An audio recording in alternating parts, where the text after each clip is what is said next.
قاسن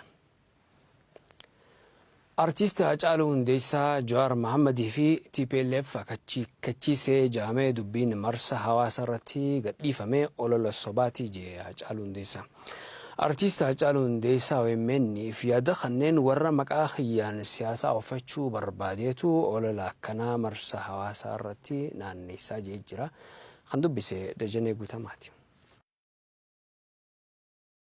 Hello, Dejane Butaman jedhama Oromiyaa Miidiyaa Neetwoork irraa gara Hacaaluu Hundeessaatti bilbila. Artist Hacaaluu Hundeessaa Jawaarii fi dhaabaa TPLF jedhamu akeekkachiisee kan jedhutu olii gad marmaaraa jira. Gara Amboos akka deemtee ergaa dabarsiteedha kan dubbatamaa jiru yookiin barreeffamee kan mul'ataa jiru.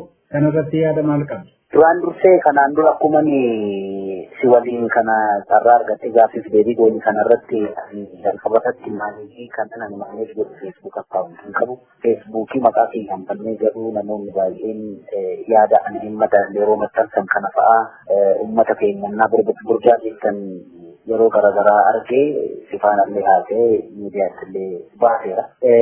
Walumaa galatti waan amma maxxanfame kana Facebook irraa arge kannaa bilbileen attinee maqaa keetii waan akkasii kun deemaa jira kannaan jedhee hiriyaa kiyya. Facebook irra waan na deemu harka caalayyuu isatu natti hima waan ta'eef anaafuu haaraadha jechuudha.